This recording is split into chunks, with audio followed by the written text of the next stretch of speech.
Ok, donc vous m'entendez bien là.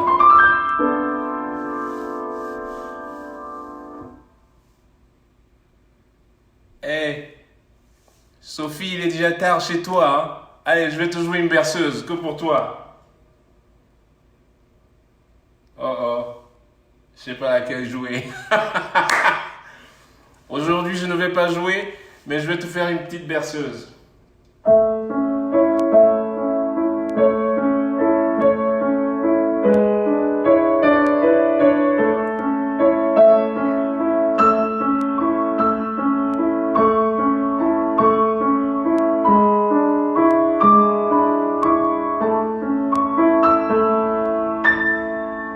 Et voilà.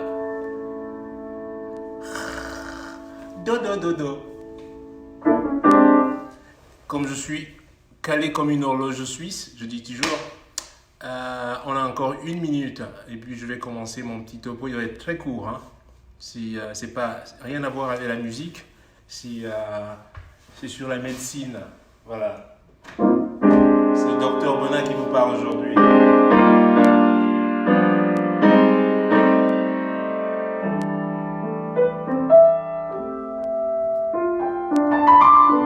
Hein? Ah bah ouais.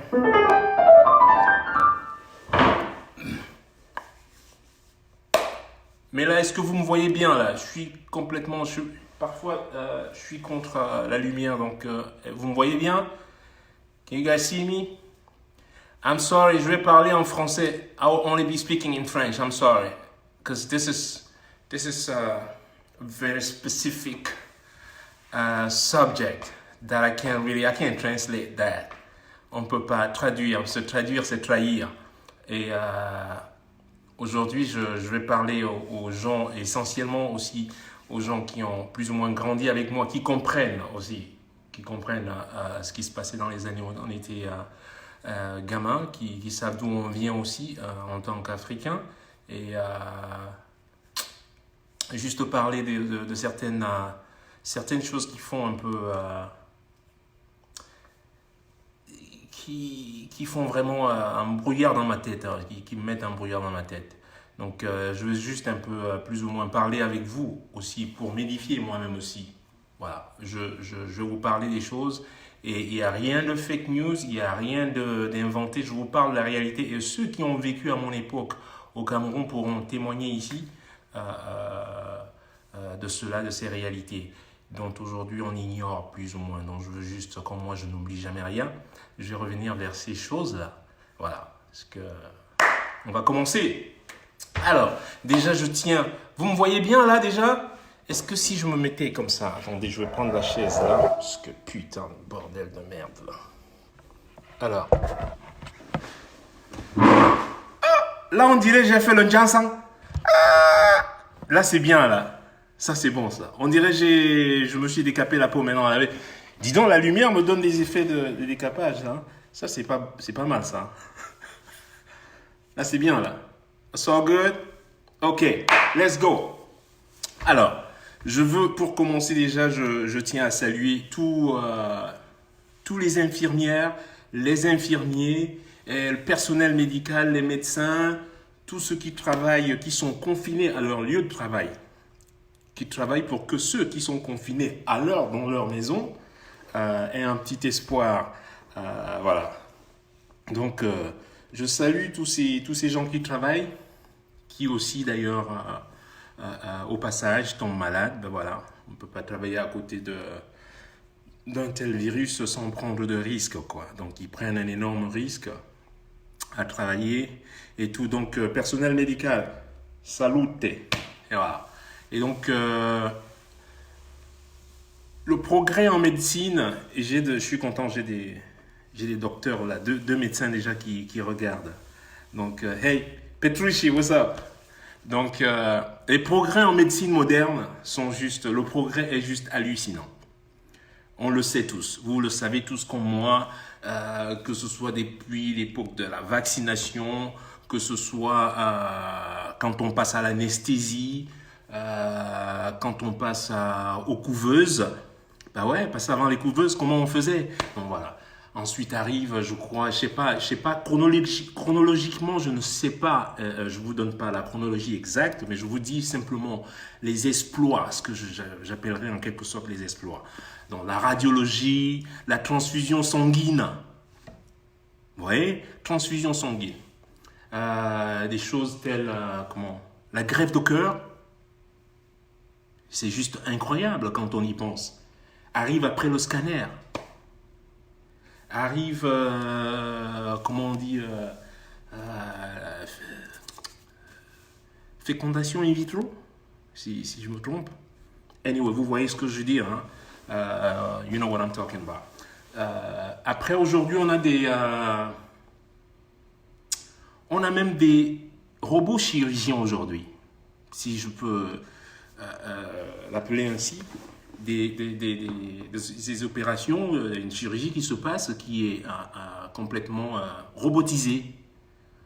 J'ai un ami qui a eu l'appendicite. Avant, vous voyez, on coupait là. Et maintenant, on le fait avec deux petites bidouilles de piqûres qui rentrent là de gauche à droite. Et on regarde sur un écran et on vous fait une opération. C'est magique tout ça. Donc les progrès, ils sont là.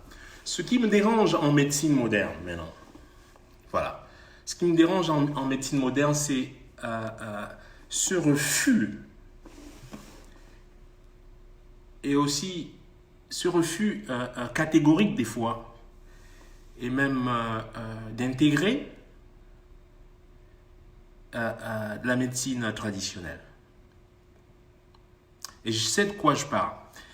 Il y a 3 ans, pour ceux qui me suivent, vous vous souvenez, j'ai eu un mal à l'épaule où je pouvais plus bouger mon épaule. J'avais des douleurs incroyables. Je faisais des concerts et j'avais des douleurs juste pas possibles, quoi. Et moi, je sais, je supporte beaucoup la douleur, mais alors c'est arrivé à un point où j'en pouvais plus. Je vais voir un médecin à New York, on me fait des radios, on regarde tout et on se rend compte en fait que là derrière moi, les nerfs qui sont là sont complètement aplatis. Ils sont tous aplatis. La circulation, c'est nada. Ils me disent, mais alors, si t'es mort de ce côté-là, mais qu'est-ce que tu portes là? J'ai dit, mais qu'est-ce que je porte? Je porte la guitare hein, depuis longtemps. Il est vrai que je jouais d'une guitare depuis près de 23 ans, une guitare qui est très lourde, qui est, pour ceux qui connaissent, qui est la Fodera, qui est hyper lourde. Donc j'ai joué très longtemps avec cette guitare et ça a laissé des séquelles, hein, comme toute une autre guitare pourrait le faire. Donc, je vois un deuxième médecin qui fait le même diagnostic. Et me dit, il faut passer par l'opération. Donc, il faut m'ouvrir. Et moi, je suis très sceptique par rapport à m'ouvrir le corps. J'ai dit, ah non. J'ai commencé à lire sur cela. Et aussi trouver des gens qui ont fait un peu plus ou moins la même opération. J'ai trouvé 2 personnes qui ont fait la même opération. J'ai contacté une des personnes qui me dit l'opération s'est bien passée, j'ai plus de douleur, sauf j'ai perdu l'usage de mon index. J'ai pas perdu l'usage, je ne ressens pas la sensation. J'ai plus de sensation du tout sur mon index. Moi j'ai dit non, attends, moi je joue. Si je perds la sensation de mon index, not good. Et le deuxième me dit. La deuxième personne, plus ou moins, que je contacte, me dit « Ouais, l'opération, super, c'est bien passé et tout, mais je ne bouge pas. » Là, c'est carrément la mobilité des 3 doigts ici, là, cette partie, ces 3 doigts-là, j'ai perdu la mobilité, je ne les contrôle plus. Et bien là, je dis niet, ben, je vais trouver une autre solution. Et bien je commence à trouver des solutions ailleurs. Et je crois, Lenny me parle, Lenny qui est la femme de Mike Stern me parle un jour d'acupuncture et machin, on parle et tout. J'ai jamais fait d'acupuncture moi avant. Honnêtement, j'en ai jamais fait avant ça. Donc on me conseille un chinois à Kesiki, à 9th Street et putain, j'habitais là-bas entre Broadway, non c'est entre Lafayette et la Première Avenue. Non, Lafayette et la 3e Avenue. Il y a un endroit de massage. Donc je vais voir le docteur chinois qui est là-bas, il s'appelle Casey, un truc comme ça. Et donc j'arrive là-bas, le mec il m'observe. Il m'observe, juste il me met debout là, il se met derrière moi.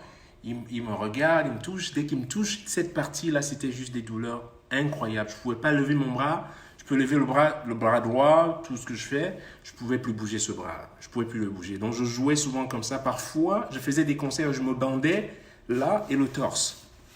Mais au-dessus, comme je suis habillé, vous ne voyez pas. Mais en fait, si vous remarquez certains concerts, vous voyez que je ne bouge pas trop l'épaule, quoi. Donc, c'est ce que je faisais. Ça, c'était plus ou moins ma façon de dealer avec. Parce que dès que j'ouvrais pour jouer comme ça, c'était une douleur incroyable. Et donc, il me dit, il va faire 4 sessions, il va pouvoir me guérir. J'ai dit, bah, dis donc. Et pendant ce temps, les médecins que j'ai vus déjà m'appelaient, m'harcelaient, il faut qu'on te programme, il faut qu'on te fasse l'opération. Il faut que l'opération se fasse, hein, il faut qu'on te mette dans le programme, on est busy, l'anesthésiste m'appelle et tout et tout. Je leur dis, non, mais ne me pressez pas.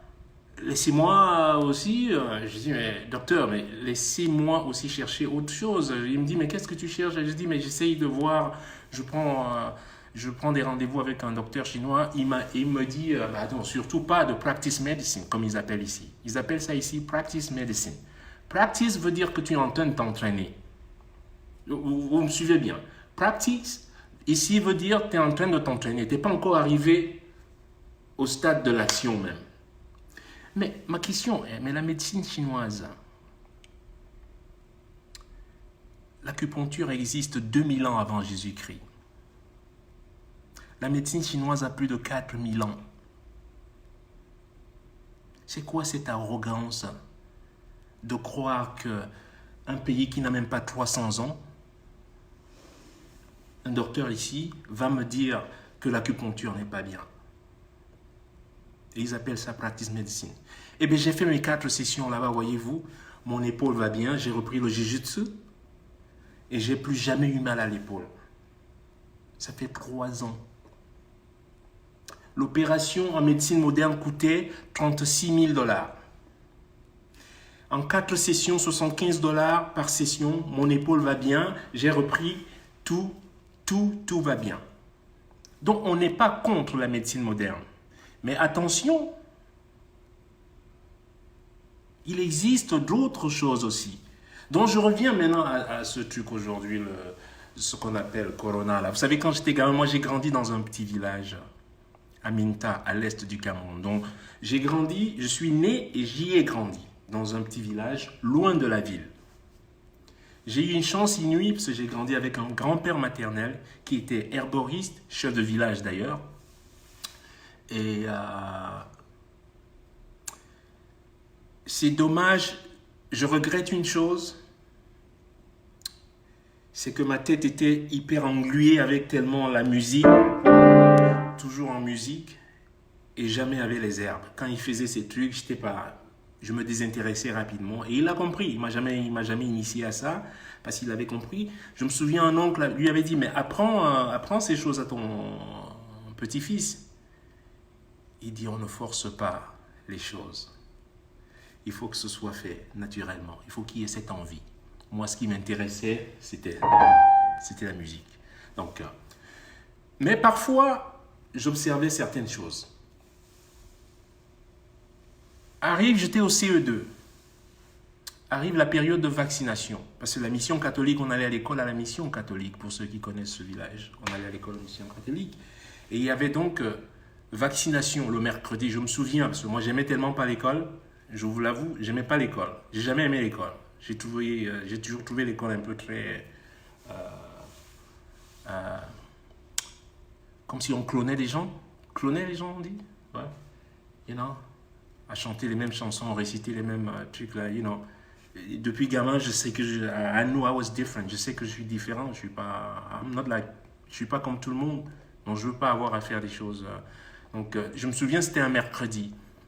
Donc du coup, au Dama, et voilà quelqu'un qui me salue, les Minta, Benite. Voilà, c'est comme ça on répond à Minta là, chez moi.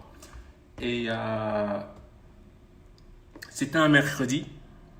Donc, quand la saison arrivait, on y parle. Et je dis à mon grand-père, la semaine prochaine, il y a vaccination. Donc, mercredi, il y a vaccination. OK? Il y a vaccination, il y a vaccination, vaccination. Donc, mon grand-père vient avec moi. On nous alignait et après, on nous mettait, c'était comme un petit pistolet. Ta! Là, comme ça. Alors, ça faisait même pas mal. Les gamins criaient des fois. Alors, c'est juste... Mais j'ai remarqué quelque chose. Personne ne savait même pourquoi on nous vaccinait. Personne. Personne ne demandait rien. Nous, on appelait cela palu. C'est tout ce que moi j'entendais. Et je vous le dis honnêtement. Tous les trucs de malaria, les dengue et tout, on ne connaissait rien, tout ça. On disait c'est le palu. Il a la fièvre. That's what we're talking about. On arrive dans la cour de l'école, là devant, tous les gamins alignés. Et mon grand-père, il ne parlait pas beaucoup. Il était très silencieux. Il y va un peu écouter ce dont les gens parlent, savoir de quoi s'agit-il. On dit c'est une vaccination contre le palu. Il revient vers moi, il me dit, oh, allons à la maison. J'ai dit, mais pourquoi on ne prend plus la vaccination là? Il me dit exactement ceci. Mais ils viennent nous vacciner avec quelque chose qu'on soigne. Et c'est vrai qu'on soignait déjà le palu. Comment on faisait avant cette vaccination? Alors, pour ceux qui ont oublié, le Bopolo que j'ai... ça s'appelle Bopolo. Alors, on nous faisait boire l'écorce de manguier. Vous prenez l'écorce de manguier là. Vous taillez. Le soir, vous mettez comme du thé, comme un sachet de thé dans une marmite. Vous faites chauffer. Et l'eau va rentrer dans l'écorce et l'écorce va Et le lendemain, cette eau est complètement marron et amère. Alors, on réchauffait cette eau le matin et 3 fois par semaine, on nous donnait ça le matin. C'était un peu la galère parce que c'est amer. Et nous, comme vous voyez, les enfants, on n'aime pas les choses amères. C'était pas sucré. C'est l'eau Bepolo. Ceux qui se souviennent encore, sauf ceux qui ont oublié, mais c'est ainsi que nous, on nous a plus ou moins, et ça c'était la méthode de prévention du paludisme. Mais non, et qui marchait très bien. Et quand tu as un gamin qui n'a pas souvent bu ça en termes de prévention, on soigne aussi le paludisme. Pour ceux, quand on a le palu, qu'est-ce qu'on faisait? On prend cette même matière, on prend la citronnelle. La citronnelle est un produit répulsif aux moustiques et machin. Vous connaissez là, les cocobati, on appelait, je crois. Ah, la quinine, ça c'était déjà à l'hôpital. Quand on est à Douala, on avait la livaquine, la quinine, la chloroquine, tout ça. J'en arrive. Je vous parle du village. Si tu es au village, qui c'est qui va te donner la livaquine et la chloroquine là? Et donc, quand tu as le palu finalement, boum, tu as le palu. Tu n'as pas prévenu. Et qu'est-ce que tu fais? Et on prenait une blanket, comment tu dis, une couverture hyper épaisse. De l'eau chaude, la même chose, avec de la citronnelle dedans.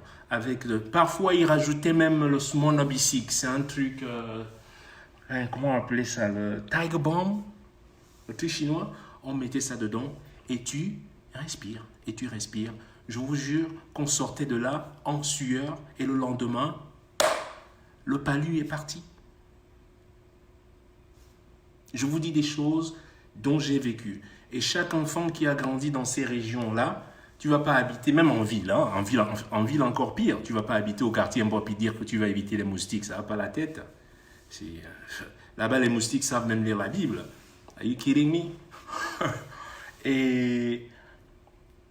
Et donc, ça me dérange un peu qu'on essaye même pas les choses des fois et à se cloîtrer dans le truc. Si un médecin qui est réputé arrive et dit que la chloroquine marche, pourquoi on ne la fabrique pas, simplement, contre le corona? Pourquoi on ne la fabrique pas? Parce qu'elle coûte moins cher. C'est bien triste si c'est la vérité. C'est bien triste.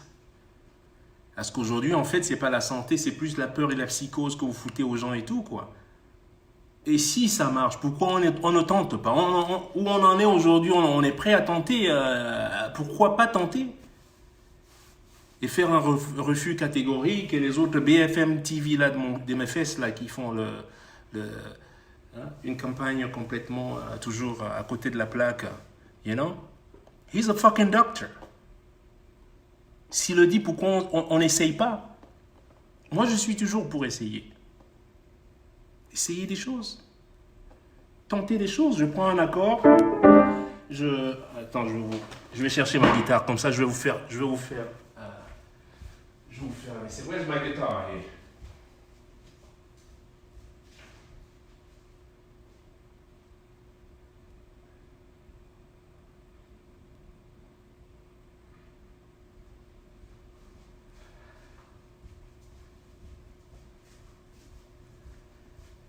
Alors, et je me souviens, lorsque mon épaule allait mieux, mais j'étais étonné au bout d'un mois, j'allais bien. J'ai plus mal à l'épaule et tout. J'appelle mon médecin. Écoutez bien. C'est pour ça que j'aime pas cette arrogance-là de cette médecine. Lui qui m'a dit que c'était une médecine de praticien, whatever, practice medicine. Je l'appelle pour lui dire tout content que, ben tiens, je vais mieux en fait. Je vais très bien, j'ai plus de problème d'épaule, je suis parti en tournée, je suis rentré, j'ai plus de problème. Et tout, il m'a jamais répondu. Il m'a plus jamais répondu. Alors que nous, les médecins de la musique, quand on voit quelque chose, si on entend parler de quelque chose de bien, on essaye de croiser les choses. On essaye de croiser les choses pour trouver whatever, you know, parce que cela peut nous édifier. Mais ils sont complètement, non.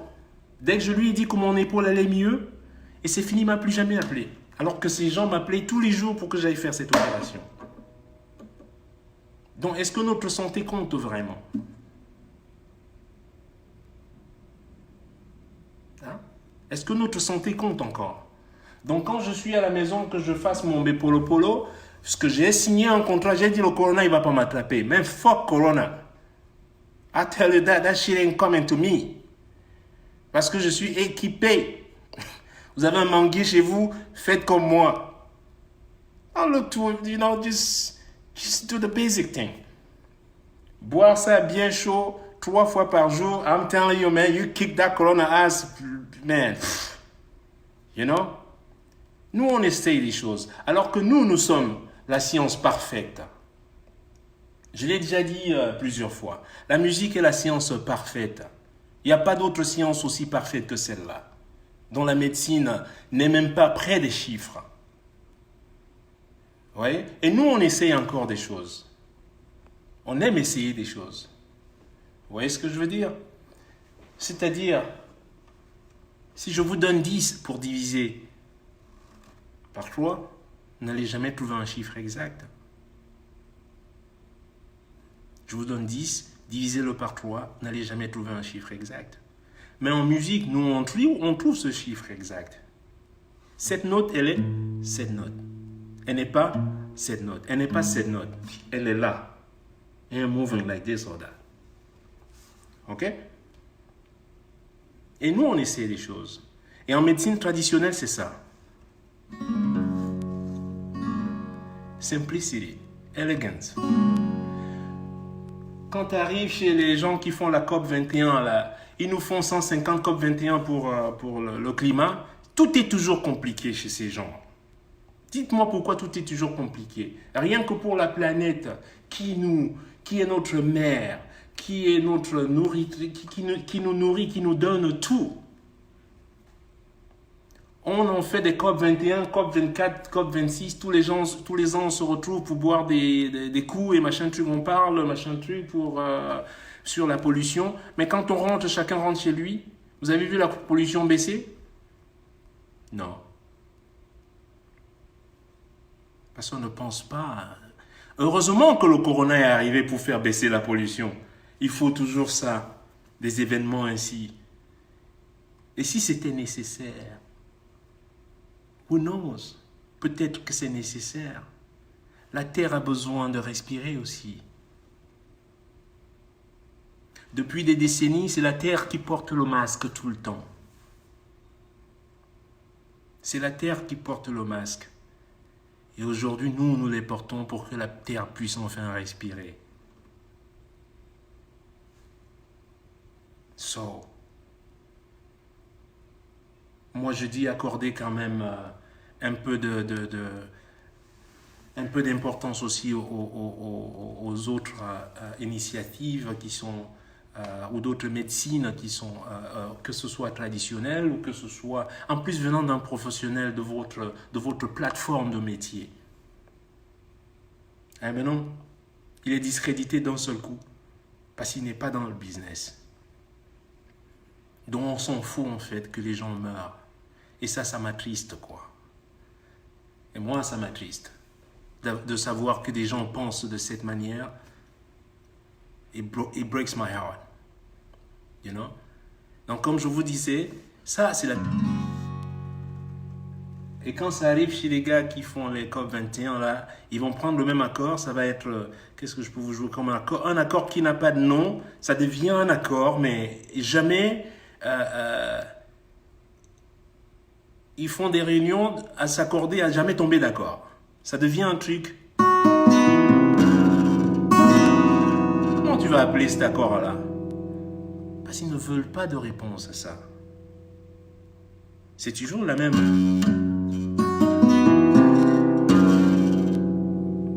Alors qu'on pourrait simplement faire. Ouais, donc c'est ça aussi. C'est ça, c'est ce qui m'intrigue aujourd'hui, parce que it breaks my heart de voir que les gens meurent et d'autres derrière en fait se frottent les mains, essayent de planifier des choses non, I don't know. C'est tout ce que j'avais à dire aujourd'hui et quoi d'autre? Donc allez, je vais vous faire une petite démonstration de mon grand-père. Ok? Je prends un verre.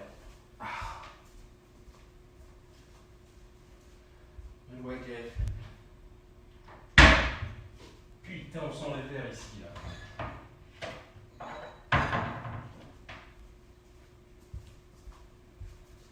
Alors, watch me. Un jour, je me bats à la place du marché parce qu'un gamin me dit « Hey, ton grand-père est un sorcier. » Il me le dit comme ça. Et ça se dit en ma langue maternelle, Murmukon. C'est l'homme au gris-gris ou l'homme aux lances. Et je ne sais pas d'où il a pris ça. Et donc je me bats avec le gamin. J'ai dit de quel droit il traite mon grand-père de sorcier ou de witch ou witchcraft ou something. Et je reviens à la maison avec un... il m'en a mis quand même quelques-unes. J'ai pas gagné le combat pour avouer. Je suis rentré avec la bosse là comme ça. Là. J'arrive à la maison et mon grand-père me demande mais qui s'est arrivé là comme ça. Je dis ouais ben, c'est à cause de toi que je me bats le truc et tout. Je lui explique le truc et tout. Et puis le soir autour du feu on finit de manger et je lui dis mais pourquoi ils disent que t'es un sorcier? Il me dit je sais pas. Je dis, mais explique-moi, comment tu me dis, moi je me bats là pour toi et tu me dis pas. Et il me dit, son grand-père n'avait qu'à ne pas me provoquer.